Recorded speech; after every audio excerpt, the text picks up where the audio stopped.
Hello and welcome everyone. Today we are going to meet Vaidya Dr. Bharadwaj Jigneshbhai Pancholi from Ahmedabad, Gujarat.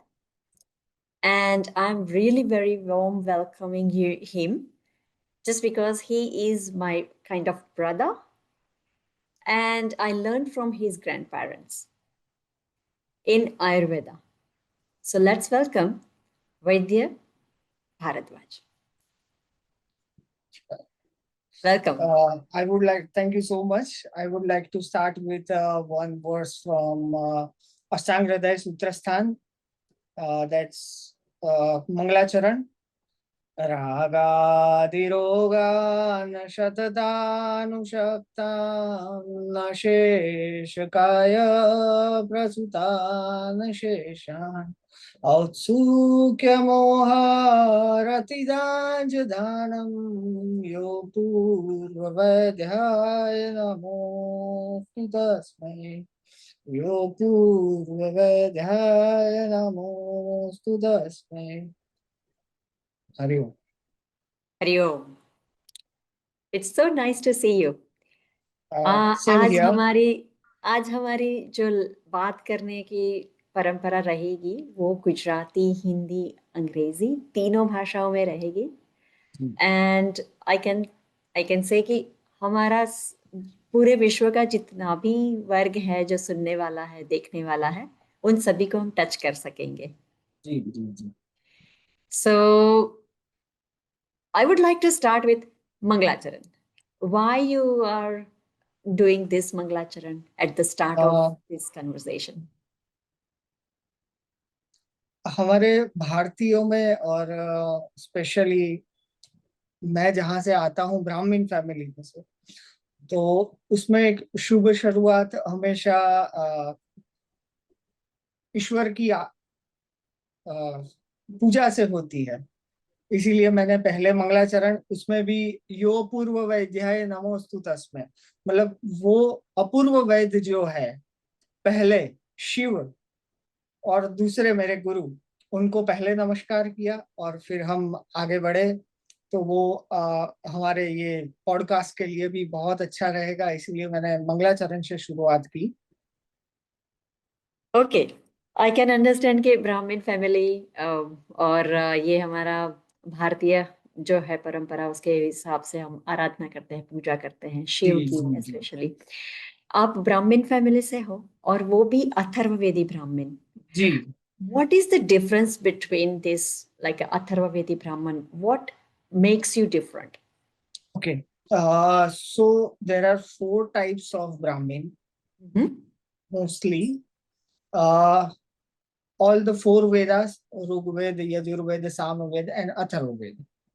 So अथर्ववेदी जो होते हैं उनको अथर्ववेद का ज्ञान होना जरूरी है. मतलब उनको बचपन से जो यज्ञोपवीत संस्कार होते हैं, यज्ञोपवीत संस्कार के बाद में जो हमारी पढ़ाई शुरू होती है उसमें अथर्ववेद का ज्ञान दिया जाता है. और हम जिस फील्ड से इसमें जुड़े हैं, Ayurveda, Ayurveda is a part of Atharvaveda. So इसीलिए हम कई पीढ़ियों से ये काम में जुड़े हैं और बहुत सक्सेसफुल भी रहे हैं और अच्छे से रोगियों के रोग और निवारण के लिए हम कार्य कर रहे हैं. तो ये एक डिफरेंस होता है. जो कर्मकांडी ब्राह्मण्स होते हैं या फिर म्यूजिकल होते हैं वो सामवेद से बिलोंग करते हैं. जो कर्मकांडी होते हैं मोस्टली यजुर्वेद ऋग्वेद से बिलोंग करते हैं. और वैद्य या फिर ज्योतिष भी होते हैं वो अथर्ववेद से बिलोंग करें तो वो उनके लिए बढ़िया रहता है, क्योंकि उनके जेनेटिक्स उस टाइप से डिजाइन हुए हैं. It's all about genetics.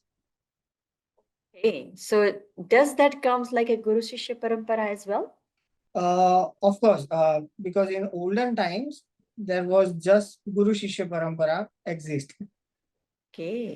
Nothing like colleges or universities are there.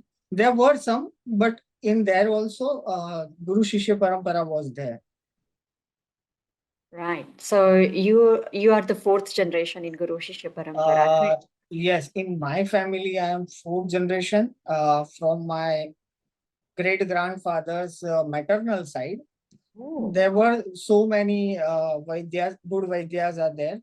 And from them, we got a heritage of Ayurveda, and we are still carry forwarding that. wow. Because just last to last week, we had a podcast guest called Dr. Vaidya Kamalkant Bambania. And he has mentioned about Prabhashankar Bhatt, Kripashankar Bhatt, and all other Ji. area Ji. or other gurus. And that's where I come in. I got Vishnu in my mind, which Yes, is your grandfather. yes, yes. And that is where you are here, actually, I can say. Yes, yes, yes. And I'm really glad that you accept the invitation. Oh, thank you so much. So My let's go pleasure for. too. Oh, thank you. So I know the Vishnu Dada as well as your father as well, and I met your great grandpa as well. Uh, and I have seen very wonderful discipline in the way of when we enter into a clinic. Yes. So much discipline is there. I hardly seen that type of discipline in any other Ayurveda clinic. Can Okay. you please let me know how you learn in Guru Shishya Parampara and how this all discipline and Okay. all other the way how you treat the patient? How does it work? Like, what do you learn? Basically, there are some protocols to follow. Like he's a father or maybe a grandfather, but at the clinic or while we are studying, they are gurus, right? And from very early childhood, that come in my mind because जब मेरे दादा विष्णु विष्णु प्रसाद वैद्य वो जब practice करते थे, वो जब head physician थे हमारे क्लिनिक में, तब पापा मेरे सब कुछ मैनेज करते थे। हमारे यहाँ दवाई हमारे यहाँ ही बनती है, हमारी घर की स्त्रियां ही वटी मतलब पिल्स बनाती है, Pills. तो वो सब हमारे घर पे ही होता है। तो उन सब में बचपन से ही मैंने वो प्रोटोकॉल वो सब कुछ फील किया हुआ है कि जब दादा बैठे हुए हैं तो पापा बैठते नहीं है या फिर खड़े रहते हैं या फिर कुछ भी बोले। तो मैंने बचपन से वही देखा है कि जब दादा बैठे हुए होते हैं तो पापा मतलब उनके बराबर नहीं बैठना होता है या खड़े रहना होता है, या कोई भी आज्ञा करते हैं उसको फुलफिल करना रहता है। या बात करने की भी एक ढब होती है कि आप कैसे पेशेंट के साथ डील कर रहे हो, या घर पे कैसे बोल रहे हो या फैमिली में कैसे बोल रहे हो, उसका भी एक कह सकते हैं कि ट्यूशन या ट्रेनिंग मुझे बचपन से ही मिली है। या फिर फोन पे कैसे आप बात करनी रहती है, तो वो सब छोटे छोटे प्रोटोकॉल्स हम संस्कृत में बोले तो sanskar are given to me from early childhood. और वो सब हमारे फैमिली में देख देख के ही सब बड़े हुए हैं। तो आप अगर 5 साल के बच्चा भी है हमारे फैमिली का, उससे भी बात करेंगे तो वो भी आपको आयुर्वेद की फिजियोलॉजी वगैरह वो भी ऐसे मतलब नादानी में बताएगा। आपको आपको स्ट्राइक होगा, हाँ ये तो वो बोल रहा है। उसको नहीं मालूम होगा कि पर वो उसको मालूम है कि ये फिजियोलॉजी तो है, ऐसे कुछ करते हैं। अगर आप उनसे पूछो कि भाई ज्वर फीवर में क्या दिया जाता है, वो बता देगा 5 साल का बच्चा भी कि भाई ज्वर में ऐसा ऐसा करो। तो वो बचपन से ही वो छोटे छोटे छोटे संस्कार आज में हमें दिए हुए हैं। तो ऐसे हमारे गुरु शिष्य परंपरा में आगे बढ़ता है सब कुछ। सो एज आई सी के आपने जो औषधालय है उसका नाम भी जी धन्वंतरी औषधालय रखा जी है और उसका कोर वैल्यूज भी इसी तरह से है, सेवा जी। संस्कार और ये सारा। Yes. So how and what type of patients you are getting? Uh, from pediatrics to geriatrics, we are getting all kind of patients, uh, from just fever or rhinitis to the carcinoma level. We got vast varieties of patients coming to us. हमारे यहाँ जो दीक्षा लिए हुए होते हैं साधु संत समाज भी बहुत आते हैं, मतलब हर संप्रदाय के, ऐसा नहीं कि कोई रामापंथी ही आया, कोई कोई भी आया, शिवपंथी ही आया, ऐसा नहीं होता। हमारे यहाँ सब संप्रदाय के साधु संत भी आते हैं एज अ पेशेंट, और सबके लिए ये एक ही ट्रीटमेंट लाइन होती है, मतलब सबको एक एक ही नजर से देखा जाता है हमारे यहाँ। और अगर ऐसा लगे कि भाई ये वीक है या फिर ये साधु है, तो उनके लिए सब फ्री ऑफ कॉस्ट होता है, कोई भी चार्ज नहीं लिया जाता उनके लिए। और ऐसे ऐसे हमारा क्लिनिक वर्क करता है। तो दवाइयाँ आप बनाते हो, जी पीडियाट्रिक टू जीरियाट्रिक, जी वास्ट है, और बहुत जी सारे different different variety of the patients, मतलब डिसीजेस में भी होता है। जी। What is the core root cause you have found? There is a very famous shloka in our Ayurveda, Rogaha sarvepi mandagno sutara mudrani cha. So at the end, I just learned that Agni is the main thing, nothing else, no dosha, nothing, just Agni. If you treat the Agni well, each and every disease can be cured very, very, very fastly, and क्या कहते हैं, सरल तरीके से आप उसको बहुत ही अच्छे से मिटा सकते हो सब कोई डिजीज को। And I think that is why in even Western world, जहाँ से मैं बिलोंग करती हूँ अभी, ऑस्ट्रेलिया मेलबर्न से, जी तो वहाँ पर भी काफी लोग हैं जो यही बात अब दोहराने लगे हैं कि यहाँ के वेदर के हिसाब से मंदाग्नि इज वेरी कॉमन, ओके। और जब मंदाग्नि है तो सारे रोग होने के चांसेस बढ़ जाते हैं। और कोई सीजन है नहीं एक्चुअली, सुबह हाँ। ठंड है, दोपहर को गर्मी है, रात को बारिश है। सो हम्म। अक्सर 12 महीने ऐसा ही वेदर अक्सर रहता है, वो दो ओके। चार दिन छोड़ के। तो अगर ऐसी परिस्थितियों में कोई बंदे जी को अग्नि अच्छी नहीं रहती है, जी। What would you suggest? जैसे आपने बताया कि सुबह ठंडी रहती है, दोपहर गर्मी रहती है, और शाम को बारिश रहती है, तो आप ऐसा कर सकते हो कि जैसे हमारे यहाँ 6 सीजन्स में, मतलब जो ऋतुएं दर्शाई गई है आयुर्वेद में, 6 सीजन्स, उसको वो 12 महीने की जगह एक दिन में कर दो। मतलब सुबह कफ हो गया, दोपहर को पित्त हो गया, और शाम को वात हो गया।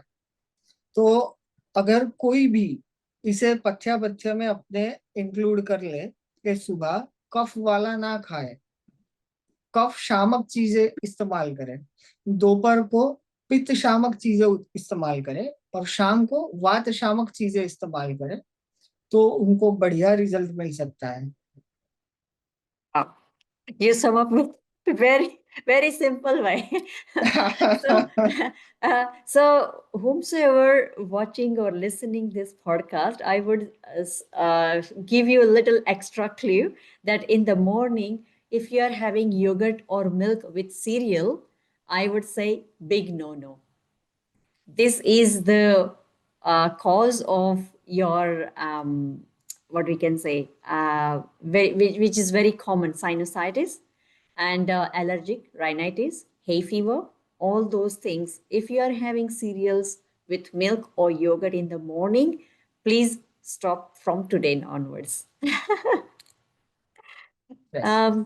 आफ्टरनून का जो भी है, अक्सर people nowadays are going back to work after COVID, so they have lunch, either it's leftover from day before, or okay they are going to have a takeaway from the restaurants. Okay. And most of the people nowadays having like obesity and all other things, most of the people are having a salads and some Okay. burgers and those type of things.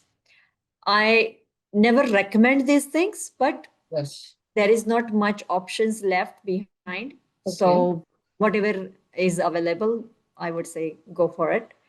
But Okay. evening, we said yes, it has to be like freshly cooked meal would be good. Obviously. So what would you suggest if a person is coming home by 7 o'clock in the evening, and then Okay. they are cooking, and then they are going to have it? It's around 8:30. Okay. So what type of food they should have? I think semi-solid or totally liquid food will be too good for dinner. Uh, like khichdi or some vegetable soups or maybe मूंग का soup. ऐसी कुछ चीजें जो शाम को वात शामक भी रहती है और बहुत ही लघु रहती है पाचन में. हमारे संस्कृत में क्रूशरा यानी खिचड़ी बोला गया है, उसका इस्तेमाल आप करें या फिर मंडी या विलेपी उसका इस्तेमाल करें तो वो बढ़िया रहती है, बहुत सूदिंग होती है. आपके यहाँ शाम को अगर ठंड होती है तो वो सूप की तरह पिए आप, वो सूथिंग भी रहेगी, न्यूट्रिशनल वैल्यू भी उसकी है और वेरी लाइट है, तो उसका इस्तेमाल आप डिनर में कीजिए, वो बड़ा अच्छा रहेगा. Right. If dinner is this much light, okay. definitely next day morning, breakfast time, we feel hunger. Okay. And in Hungary, when we are hungry, we don't have something in mind that what to eat. Okay. We need to eat something. And if we are saying no for the cereal and milk and toast and bread and all those things, what okay. should be eaten? Generally मैं मेरे clinic में या फिर मेरे जीवन में दो ही meals की सलाह देता हूँ. That would be a lunch and dinner, no breakfast, because in modern lifestyle and modern life, we don't have sharama. We have calm, we have lot of work, but we are not using our body like in olden days. We have to walk or we have to climb or we have to take water from well. And, you know, हर किसी activity में पहले श्रम था, अभी श्रम नहीं है. Yeah. तो 2 बार खाएंगे वो बेहतर रहेगा. फास्टिंग का भी बॉडी को समय मिल जाएगा और फिर आप जब डाइट लेते हो उसको पचाने के लिए प्रॉपर एक 7 आवर गैप मिल जाएगा. दोपहर आप लंच लेंगे तो 7 आवर्स के बाद आप डिनर ले लीजिए, फिर सुबह डायरेक्ट लंच. तो वो फास्टिंग जो है वो बॉडी के लिए बहुत ही ज्यादा अच्छा है मॉडर्न लाइफस्टाइल में. So agar in that case we can say like if someone is going for a gym and doing some kind of hard work, or I would say some kind of exercises, yoga, pranayam, and all those yes. they would prefer to have something in the morning. Yes. So They can we have, allow fruits juice? Because actually modern people are saying that fruit in the morning or an apple a day keeps the doctor away. keeps doctor away. Yeah, but yes, you can use fruit as their nutritional value, but आप उसे औषधि की तरह इस्तेमाल करें. जैसे कि काली सूखी द्राक्ष, छोटा मुनक्का जिसे बोलते हैं, उसका इस्तेमाल आप ज्यादा करें. वो पाचन के लिए भी बहुत अच्छी है और वो न्यूट्रिशन भी देती है. उसमें काफी सारे कार्बोहाइड्रेट्स भी है और वो खून बढ़ाने के लिए भी इस्तेमाल की जा सकती है. तो काली सूखी द्राक्ष, ब्लैक रेजिन्स का इस्तेमाल कर सकते हैं आप. या फिर जिसे हम गुजराती में राब बोलते हैं, लिक्विड शीरा. इसका इस्तेमाल लिक्विड हलवा. या लिक्विड हलवा शीरा, या तो इसका इस्तेमाल करें आप, वो भी बढ़िया रहता है, वो भी पूरा न्यूट्रिशन और लघु रहता है, तो आप इसका इस्तेमाल करें, वो भी बढ़िया अच्छा है. All right. Anything would you like to share about your practice, about your learning, about your lineage, legacy? Okay. So मैंने BAMS मैंने JS आयुर्वेदा से की थी। फिर MD मैंने बड़ौदा से की। और अभी मैं मेरे क्लिनिक पे मेरे पापा जो है अभी फिजिशियन है, और उनके अंडर में मैं उनका क्लिनिक संभाल रहा हूँ अभी के लिए। जब आज्ञा देंगे वो, तब मेरी पर्सनल प्रैक्टिस शुरू हो सकेगी। तब तक मैं उनके लिए ही और उनके अंडर में ही पढ़ता रहूंगा।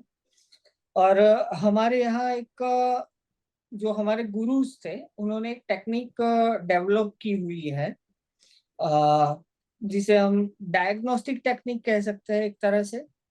अ, जैसे आचार्य वाघभट्ट ने बताया हुआ है रोगी परीक्षा, उसमें उन्होंने 3 चीजें बोली हुई है। दर्शन स्पर्शन प्रश्ने ही परीक्षेत च रोगिण। तो बेसिकली इसका ही इस्तेमाल हम करते हैं। पर जो दर्शन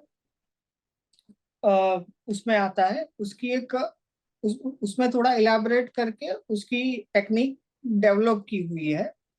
उससे शरीर में दोष की जो गति है वो एक्सेस की जा सकती है, और उसका अंदाजा लगाया जा सकता है। तो वो सब जो टेक्निक है, मैं भी अभी पढ़ रहा हूँ मेरे गुरु के नीचे, मुझे भी प्रॉपर अभी नहीं आता ऐसा बोल सकता हूँ। पर वो टेक्निक हम हमारे क्लिनिक में इस्तेमाल करते हैं। पर जो लेमेंस है, जो बहुत ज्यादा पढ़े नहीं है, या फिर जिसका सत्व थोड़ा सा कम है, वैसे पेशेंट्स ऐसा सब कुछ मार्केट में फैलाते हैं कि भाई ये दादा देख के ही सब कुछ वो बता देते हैं, उनको सब पता चल Yes. जाता है। तो वैसा नहीं होता। दोष की गति देखी जा सकती है। अगर आप हम खाली पेट बुलाते हैं पेशेंट्स को, अगर उन्होंने कुछ ऐसा या कफ वर्धक सुबह में कुछ ले लिया, या पित्त वर्धक कुछ ले लिया, या फिर वात वर्धक कुछ ले लिया, तब वो जो डायग्नोसिस है दर्शन के द्वारा, उसमें बदलाव आ सकते हैं। मतलब ये हमारे कुल में, हमारे गोत्र में एक टेक्निक उन लोग ने डेवलप की हुई है। और बेसिकली हमारी ट्रीटमेंट साम निराम पद्धति पे आगे बढ़ती है।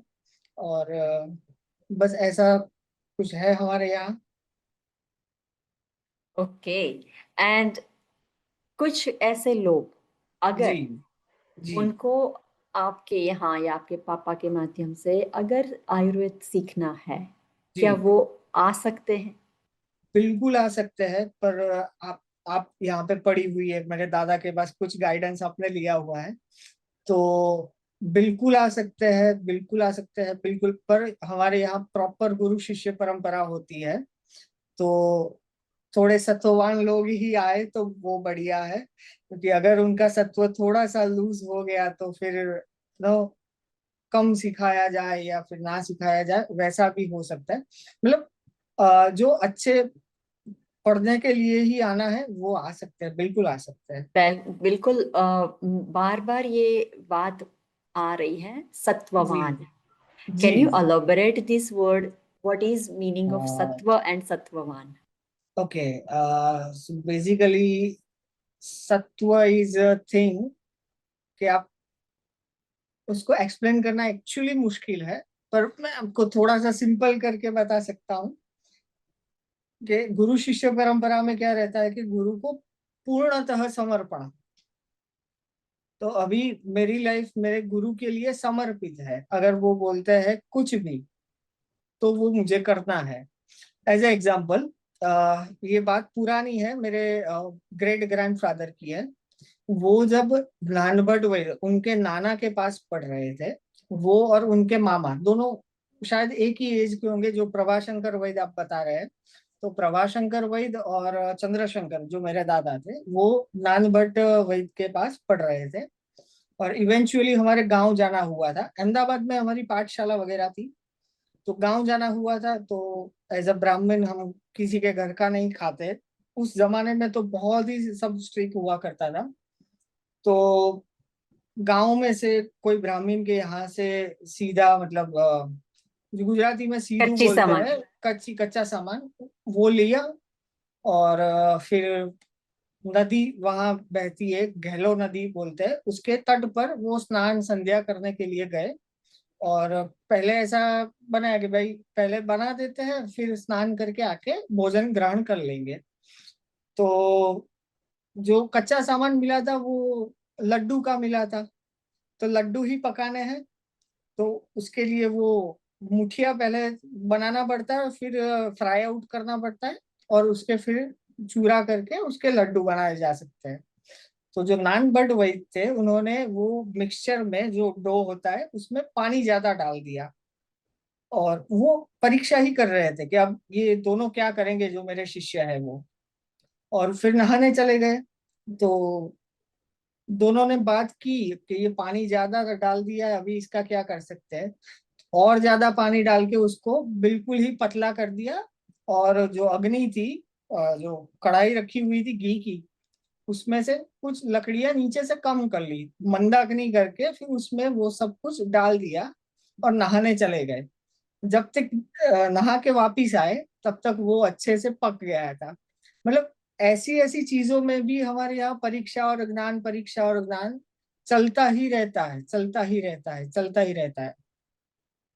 So basically, any challenges comes on a way, your mind should be on On the the fire, Agni, on the on the Agni, fire. that is called Sattva. So you should not lose your balance. Yes, Or yes, the yes. mind is not at all the solution. So you have Solution, to yeah. get some kind of solution in any situation, in any Any way. situation, yes, yes. Right. I got it. Okay. So thank you very much for your time. This is our podcast, and whomsoever is willing to work with, or whomsoever want to learn Ayurveda from Bharadwaj or his father, they can contact. Their details are under this video.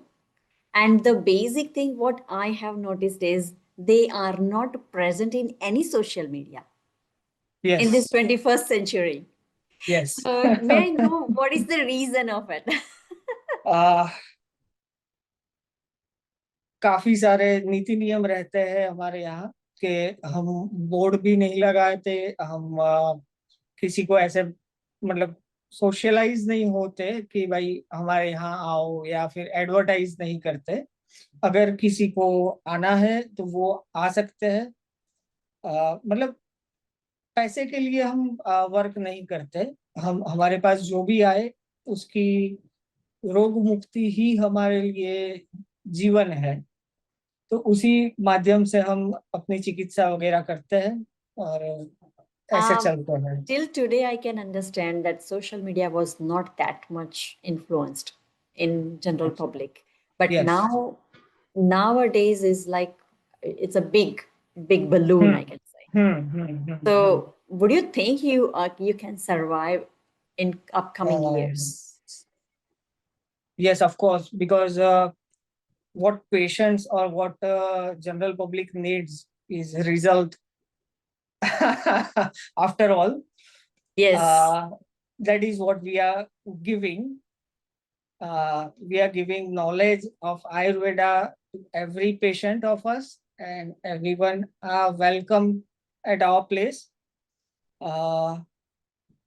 बस महादेव से यही हमारी रोज प्रार्थना होती है कि हमारे पास जो भी आए उनको हम आयुर्वेद का ज्ञान दे सके, उनकी चिकित्सा कर सके, और सब कुछ उनके हाथ में है आफ्टर ऑल। तो